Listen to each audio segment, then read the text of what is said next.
Yes, I do want to pay a tribute to Frank Bird and his associate, who have done so much to pull this whole organization together.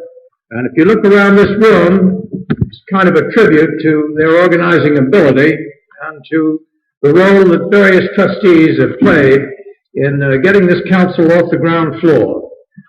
So I think Dr. Bird and his associates in the directorate deserve a big hand from the audience, all of you interested in foreign relations.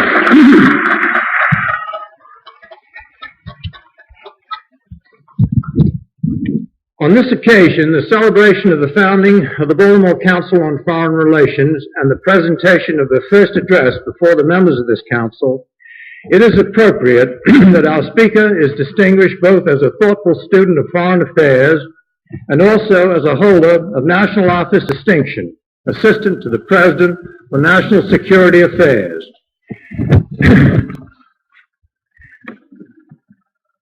Zbigniew Brzezinski was born in Warsaw in 1928. His father was Polish consul in Montreal from 1938 to 1945. He did his undergraduate and MA work at McGill University in Toronto and received his PhD in government from Harvard in 1953. He is one of that illustrious group of scholars on international affairs who emerged from the Harvard of that era. He taught first at Harvard and later at Columbia University, where he has been the Herbert Lehman Professor of Government and Director of the Research Institute on International Change. The doctor's academic career has been marked by impressive productivity. He has written, edited, or co-authored 11 books and numerous articles. Among his best-known works are The Soviet Bloc, Unity and Conflict, 1961, which deal with the internal politics of Eastern European countries and the Soviet role in that region. Political Power, USA, Russia, 1965, which addressed the question of social and political convergence between the United States and the Soviet Union. Alternative to Partition, for a broader conception of the American role in Europe, 1965, which called for a reintegration of Europe and also one of the key books that he has written, Between the Two Ages, America's Role in the Technotronic Era, 1969, which addressed social and economic change and the problems of global stability. His later attention has focused on the trilateral relations of the industrial democracies of North America, Western Europe, and Japan. During his academic career, he manifested a practical bent directing a biannual policy forecast at Columbia, serving on the board of directors of the Council on Foreign Relations located in New York, and as the director of the Trilateral Commission 1973 to 1976. Dr. Brzezinski was an early supporter of President Carter's quest for office. He was a campaign advisor to Mr. Carter on foreign policy and has made a major contribution to the construction of the President's foreign policy. He was appointed Assistant to the President for National Security Affairs in January 1977 and has served in that post with distinction. It gives me the greatest pleasure to introduce the Honorable Zbigniew Brzezinski, Assistant to the President for National Security Affairs. Dr. Brzezinski.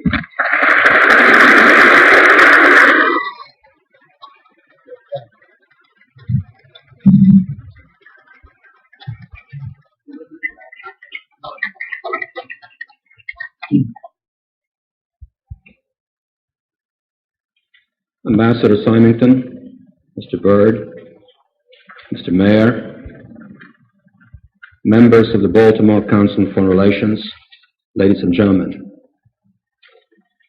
First of all, let me begin by expressing my satisfaction and delight at being here at the inaugural meeting of this council.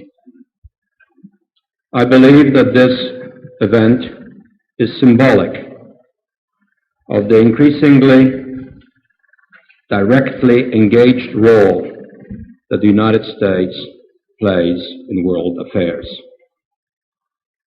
There was a time, not a long time ago, when world affairs seemed distant to us, when many of the problems that beset others left us immune, when many of the problems that beset others were of indifference to us. That day is gone.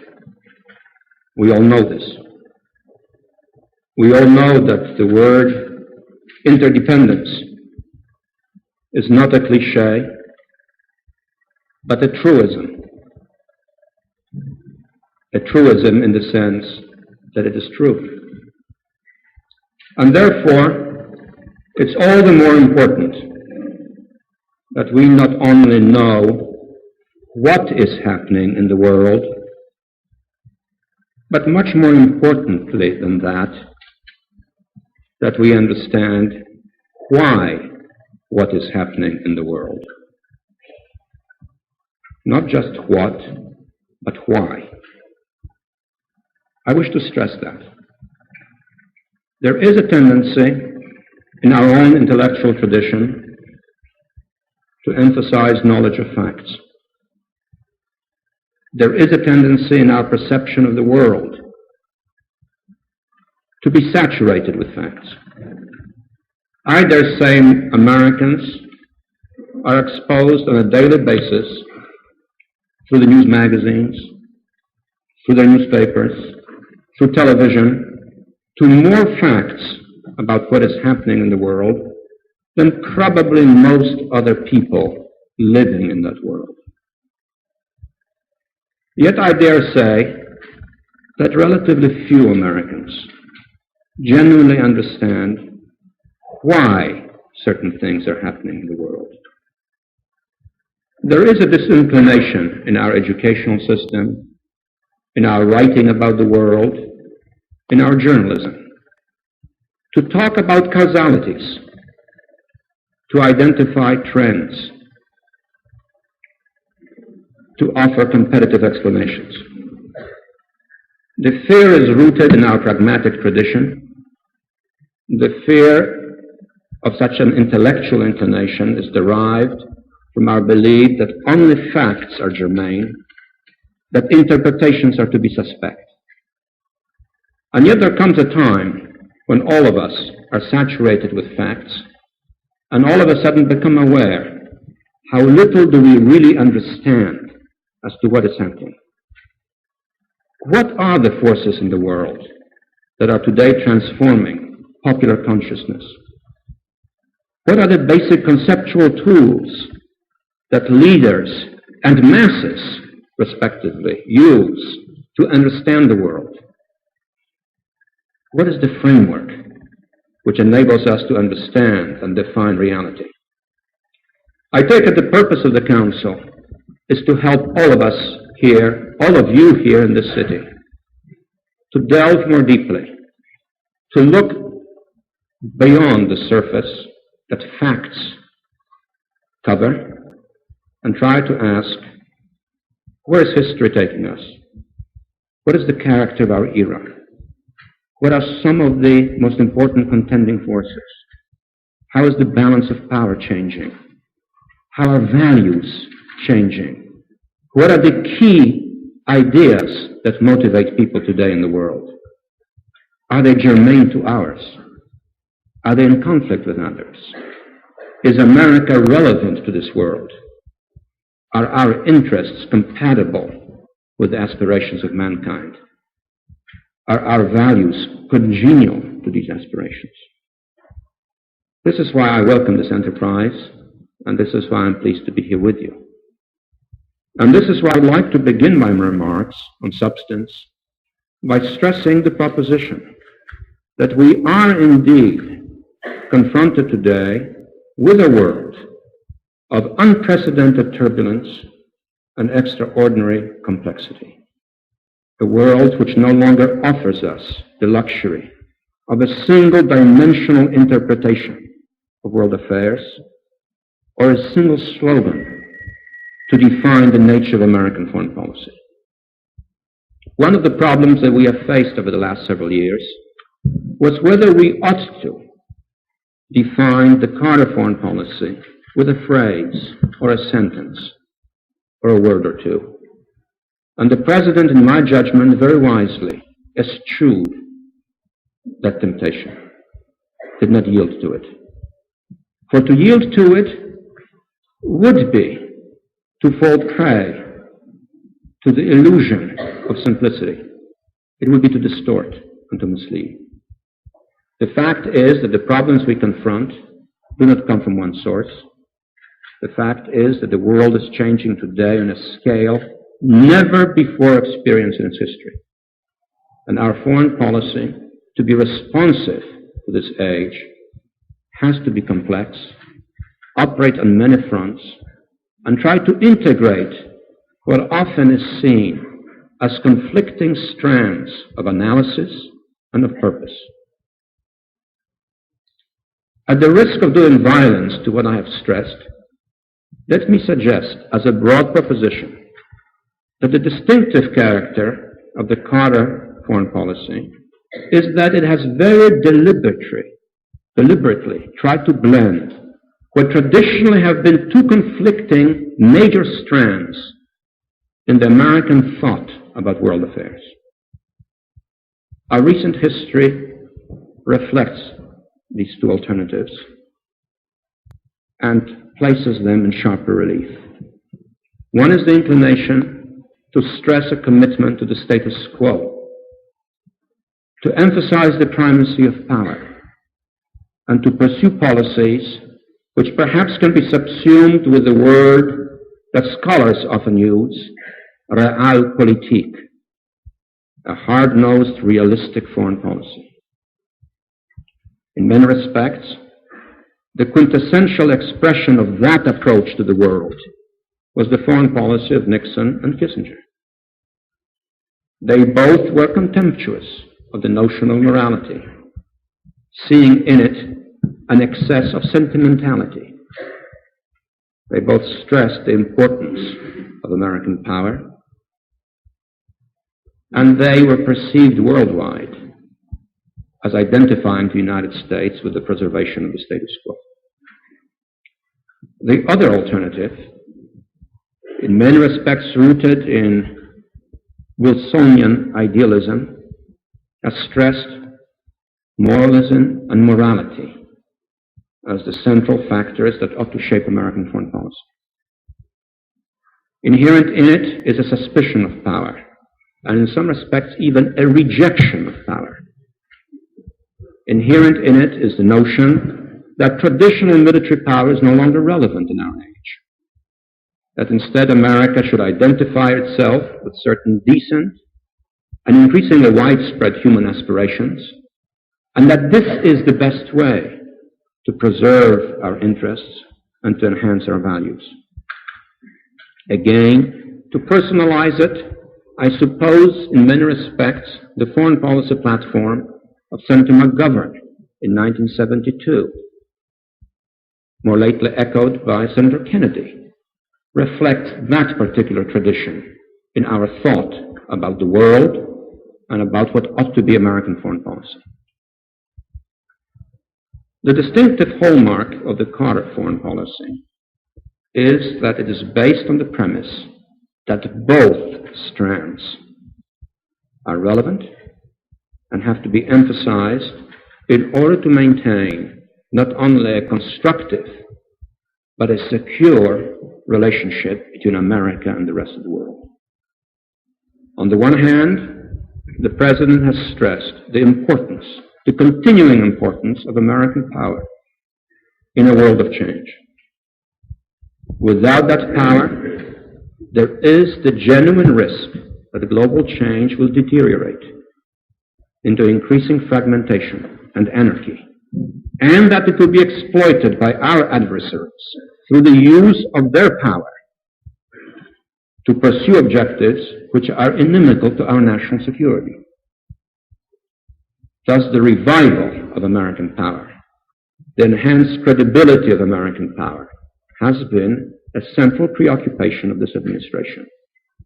From the very first days after the inaugural, and we have striven to enhance that power. But we have rejected the proposition that that ought to be the central dimension of American foreign policy. the President has felt from the very beginning that the use of American power is a means towards shaping a more secure but also a more decent world. And in shaping a more decent world, we have to pursue objectives that are moral, that identify us with the aspirations of mankind, and that tap the idealistic resources of the American people. This is why we have stressed human rights. This is why we have identified ourselves with the aspirations of those vast majorities of the globe's population who only recently have become politically awake. A foreign policy which tries to blend these two strands does not easily reduce itself to a simple proposition. Yet I submit to you that the last 3 years have seen continuity, consistency, and constancy in the effort to make America a positive force for stable change in a turbulent world. We have, first of all, in a consistent fashion, pursued the objective of strengthening our relations with other like-minded industrial democracies. This has been a cardinal precept of our foreign policy, and we sought it from the very first week. The very first act that the President undertook in the realm of foreign policy was to send the Vice President on a mission of friendship and closer consultation to our principal allies. And in the course of the last 3 years, we have enhanced the consultative process to the point that well nigh a week doesn't pass without some top-level consultation taking place between us and the Japanese and the West Europeans. Every year now, there has been a summit meeting of the leaders of the 7 principal industrial democracies. And another one is in preparation for Venice later this year in June. This summit meeting has become a mechanism of closer coordination. And it is accompanied by many other cabinet-level meetings, closer consultations, and exchange of views, including frequent personal conversations between the President and the heads of other states. I have often been witness to these conversations, which are quite spontaneous and very direct, by telephone, as a normal, direct conversation, something which even 10 years ago would have seemed very unlikely between heads of states or governments. In this context, we have also tried to strengthen the security relationship with our principal allies, and we invested a great deal of effort to the strengthening of NATO particularly. In the last 3 years, a sustained effort has been made to increase the capabilities of NATO, the strategic consultations within NATO, and lately we have been engaging in closer security discussions with our friends, the Japanese as well. The second continuing goal of our foreign policy, in this broad context that I have outlined, has been, as implicit in my earlier remarks, to improve our relations with the Third World, the world of the new Asian, African, and Latin American countries. I cannot emphasize strongly enough the historic importance of this endeavor. By the end of this century, 85% of the world's population would be residing in these countries that span Latin America, Africa, and Asia. They are the new participants in the global political process, a process which until a decade or two ago was largely dominated by Europe and America. This is why it's fair to say that all of us in this room have lived through the end of the Eurocentric era in world affairs and the appearance of a new global mosaic that is yet to take full shape, that is yet to acquire a stable framework, that is still in the process of a significant and challenging redistribution of economic and political power. I don't think it's a partisan statement to say that 4 years ago, America was lonely in the world, largely because we were seen by a large majority of that world as hostile to its new aspirations, as indifferent to its desire for greater equity. I believe, thanks to the efforts of Cyrus Vance, Andrew Young, and above the President, that situation has been dramatically altered. Today, thanks to a variety of steps taken by these men, the United States has a healthier and a better relationship with the new nations of these previously politically passive three continents. The Panama Canal treaties provide the point of departure for a relationship of greater equality and dignity with Central America and Latin America.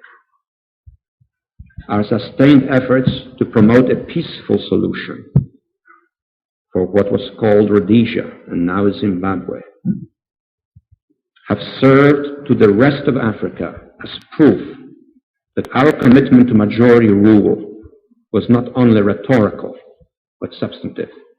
And as a consequence today, we do have a more decent relationship with the majority of the nations of Africa. Our normalization of relations with China has opened up a new chapter in America's relations with 1/4 of mankind, creating for the first time a situation in which we have good relations simultaneously with Japan and China, a reality which hasn't been the case in the last 70 years, and ensuring the likelihood that the modernization of this enormously important country will be on the basis of closer relations with us and our immediate friends. All of these steps, plus many more in the economic realm, have tended to advance our second central objective, a better, more constructive relationship with the third world, a world which previously did not exist politically and which is going to be increasingly important in the years to come. Our third objective has been to sustain a steady movement towards peace in the Middle East. We have pursued this objective in a continuing fashion, overcoming great difficulties at times in the course of the last 3 years. We have been committed to this objective for the same two reasons that I have stressed in emphasizing the fundamental nature of the Carter foreign policy: morality and national security. We have done it because we feel that as a country, we have a moral obligation to sustain and to ensure the security of Israel. Anyone sensitively familiar with our contemporary history appreciates the full magnitude of that moral obligation. And this is why the U.S. relationship with Israel is in some respects so unique. It is organic and is derived from the deepest moral imperatives. At the same time, we have felt it important to move towards peace, because if peace does not come to the Middle East, there is the growing prospect, indeed potentially the inevitable prospect, that this region will become radicalized, fragmented, and susceptible to hostile foreign intrusion. Thus, peace is important also to our national interest. The combination of these two impulses, morality, commitment, national security, have sustained us through many difficult days. But the consequence has been the first peace ever between Israel and an Arab country, and the prospect eventually of a wider, more comprehensive solution, which will ensure peace and security for all of the parties concerned and make the Middle East a more viable participant in the emerging international political and economic system. One of the proudest moments of this administration was the signing of that peace treaty a year ago last March, And one of the most moving moments for me, save the one 10 days ago when we had to abort the rescue mission, was when at my table, where I was sitting with Weitzman, there approached Sadat's daughter. And at that moment, Weitzman's son came along, and he had been wounded badly in one of the hostilities. And the two were introduced by me, and the girl embraced the young man. And Weitzman, not just his mother, but the father, was moved almost to the verge of tears. And one realized at that moment the immeasurable human dimension of peace and the unique satisfaction of what it can accomplish. Our fourth major objective, which we have sought in a sustained fashion, has been to strengthen the military security of the United States and of our allies at a time when some strategic trends were becoming increasingly adverse. This, too, is something we started early, and we persisted in seeking to accomplish.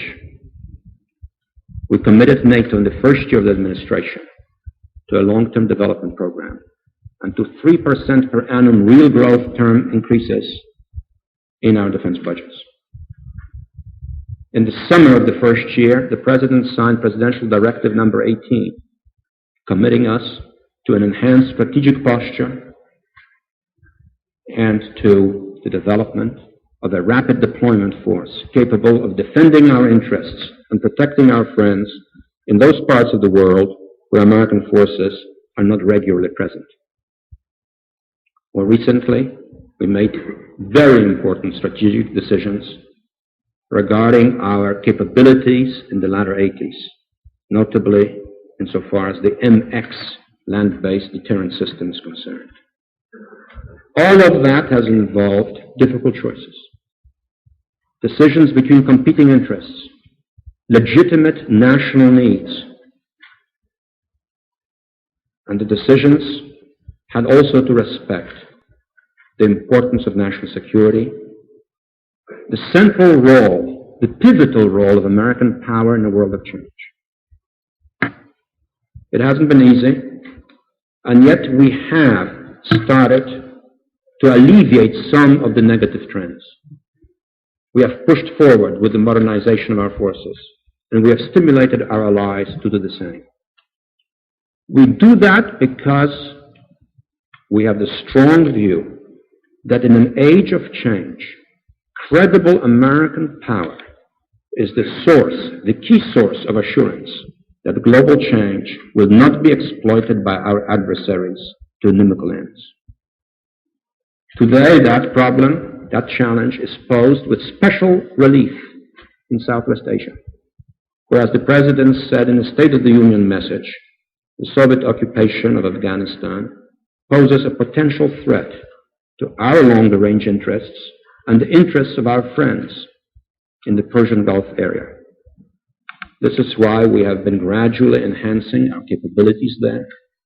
This is why we have been engaging in consultations with our friends and allies on how best they can respond. But above all, we have to recognize that these efforts are long-term in character. They're not susceptible to crash programs, nor are they responses only to immediate dangers. They involve a continuing and serious effort to provide a stable framework for a world of change, a change which otherwise we welcome and to which we wish constructively to relate ourselves. And finally, our objective throughout has been to sustain a stable and reciprocal détente with the Soviet Union and to enhance the scope of arms control. We have sought to accomplish both objectives, and we have stressed throughout that détente to be enduring has to be reciprocal and based on mutual restraint. We have also stressed throughout that we have to have solved For arms control is not a favor to the Soviet Union, but a recognition of the realities of the nuclear age. This is why we'll continue to persist in our efforts to obtain ratification of SALT II whenever it is politically feasible. And we look beyond SALT II to the days when deeper and broader arms control arrangements can be fashioned. Conflict and disagreement over regional or ideological issues, important as it is, and faced directly as it must be, should not deviate us from this objective of arms control and mutual accommodation as well. All of that together, I believe, highlights a central proposition which I initially related to you, that we live in an age of complexity, that foreign policy cannot be reduced to a simple slogan, that those who preach either the virtues of complete acquiescence or unbridled assertiveness simply fail to respond to the world as it is today. A world we can no longer dominate, but which we cannot either evade. A world which wishes the stabilizing presence of American power, though it no longer desires American dominance. A world in which we still play a paramount role, but have to exercise it with skill, restraint, imagination, and determination. And above all, a world which, to manage effectively, we have to understand better. Thank you.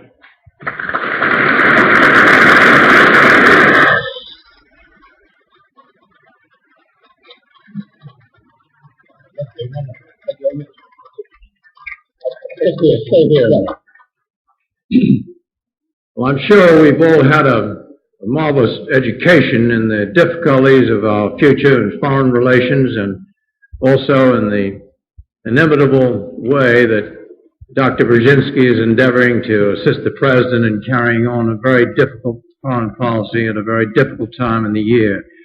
And I personally, and on behalf of our Board of Trustees and of everyone here, want to thank him tremendously for coming over here and giving us such a scintillating talk and being with us. Thank you, Dr. Brzezinski, very much. How do you answer the question? You don't like nothing,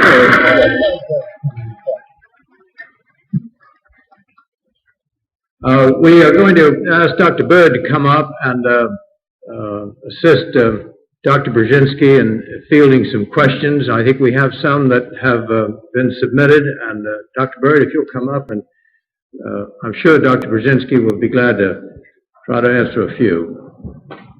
Thank you. Is this working? No. It's working now. Yeah. If you've written out questions, I've written you on a number of occasions, that's exactly what it is. I can believe that any war can be stopped within 10 days without killing, without inflicting death and destruction. I'm a model. The 10,000 hour pilot shuts down 51 nations. I know my subject from A to Z. The concept of force, without using weapons to kill us destroy, I can take 50 cities in one night without killing out. I want to put it on the film. The gentleman, I know the gentleman's asking the question. An enormous amount of work on this subject over a long period of time. And it's a fascinating study which he has. He's brought to my attention before, and I know that he would like to bring it to the attention of Dr. Brzezinski, and I think a written brief to Dr. Brzezinski's office would be best. For the purposes of our very few moments tonight, sir, if you could ask a brief question, I'm sure Dr. Brzezinski would address it quickly.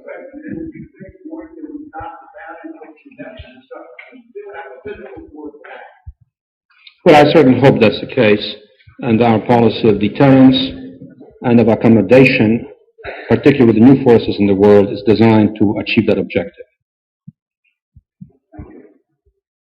Yes, sir.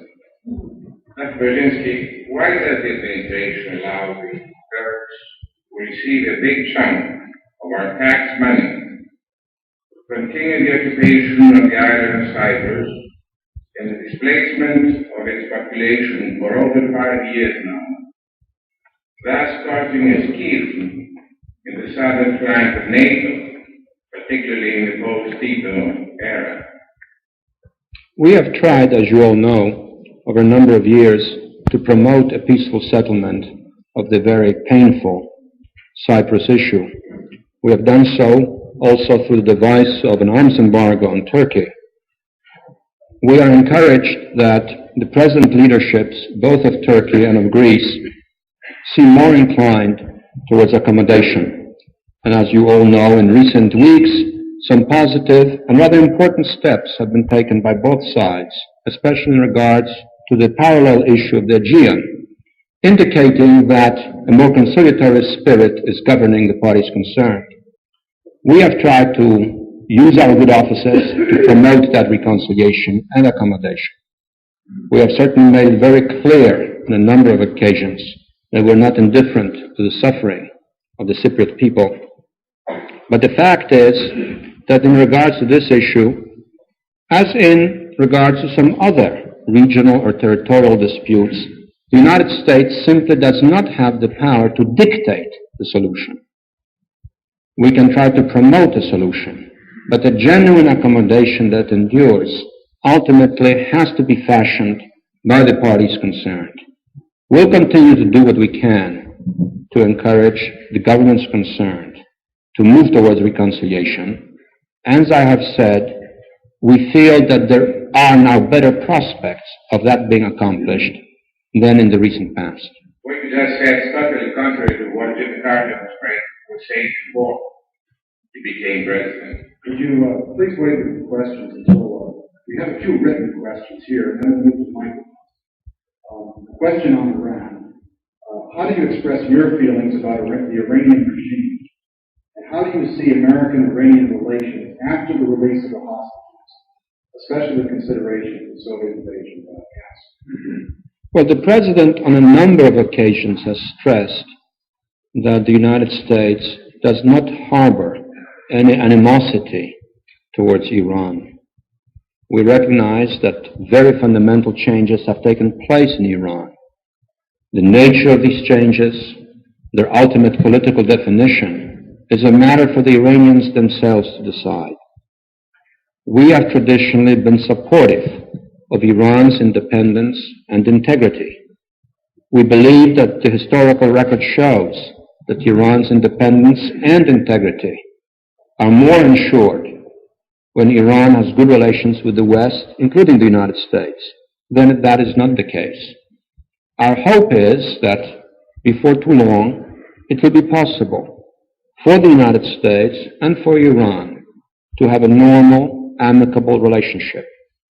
We have no intention of engaging Iran in a relationship that it doesn't desire.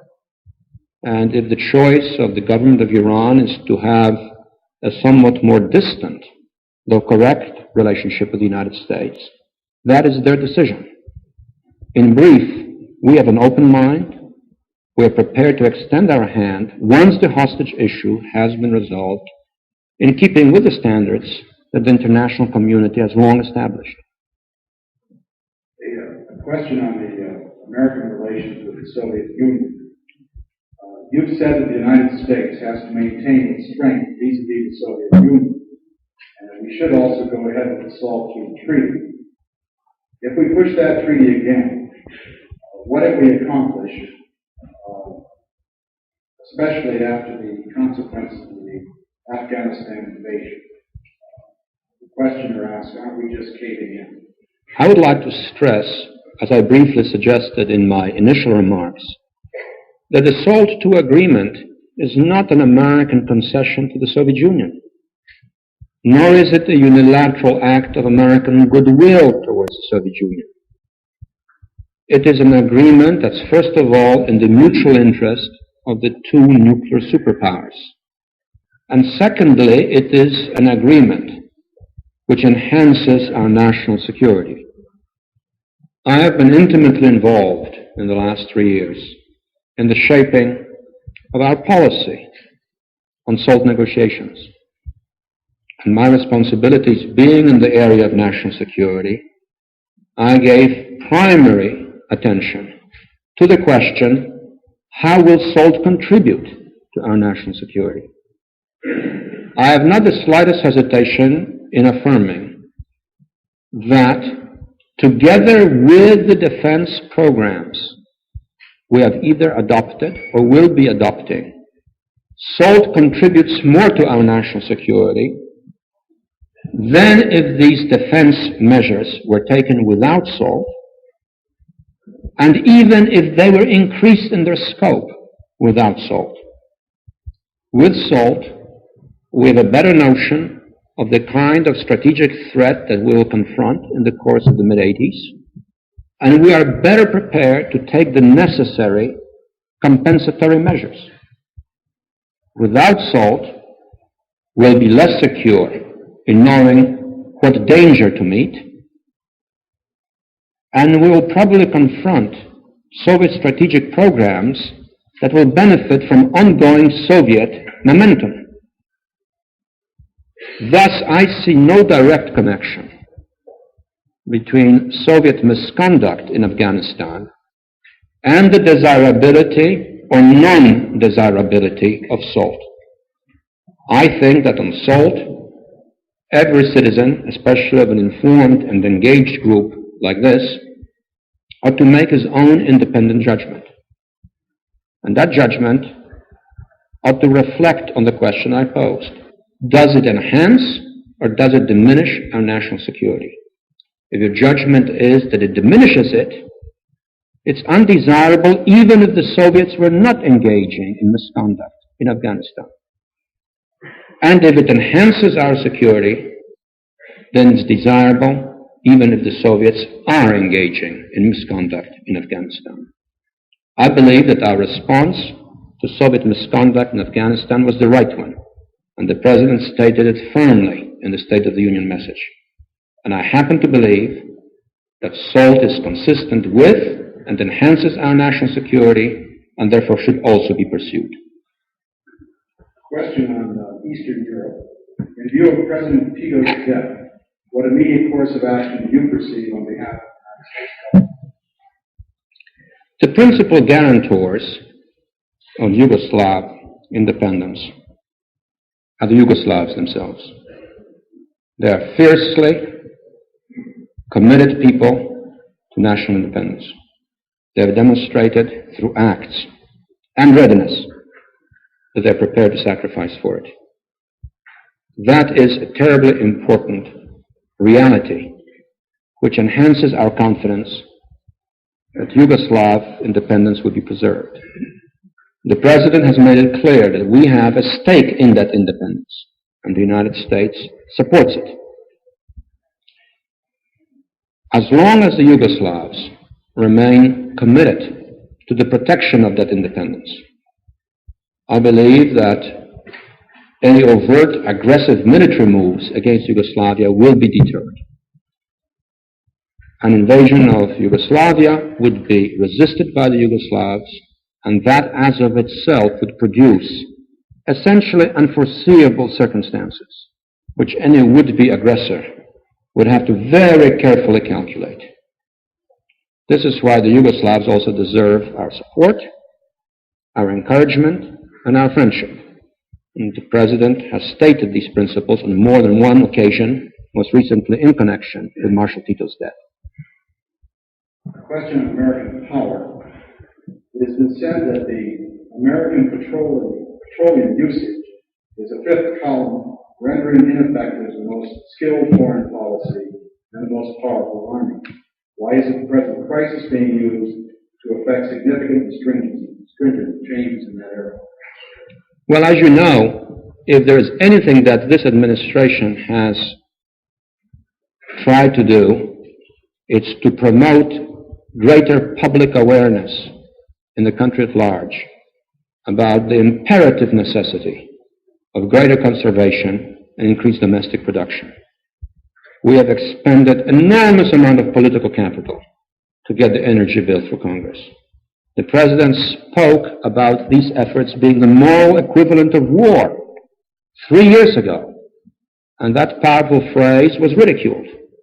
Yet, as this question indicates, the central reality is that our dependence on external energy sources does make us vulnerable, does place in jeopardy our national well-being. National consciousness in a democracy is a precondition for national response. I believe there's now a higher national awareness of this problem, though I'm not yet certain that there is a genuine predisposition to make far-reaching individual sacrifices to alter our cultural lifestyle. That may prove to be necessary, especially if we are to enhance not only production, but also to enhance effective conservation. Question on Europe. In view of the inclination of many European nations to pursue independent paths, what do you feel are in the future of NATO? I feel quite confident about the viability of the North Atlantic Alliance. If you look at the history of that alliance, almost every half-decade there erupts something that journalists instantly label as a grand debate, foreshadowing the imminent demise of the alliance. We had such a debate in the early, we had at least one or two in the course of the 60s, and the 50s were punctuated by intense, bitter disputes about what ought to be the defense strategy of the West. In recent years, I believe NATO has been genuinely strengthened. I have already alluded to the long-term NATO defense program, which we got NATO to adopt in the last 3 years. A program which provides for a sustained 15-year effort to standardize and modernize NATO. This program is moving forward. Instead of cutting American troop presence in Europe, as was being strongly urged some years ago in this country, something which was making the Europeans fearful, we have quietly increased our troop strength in Europe. We have enhanced strategic consultations with our European allies.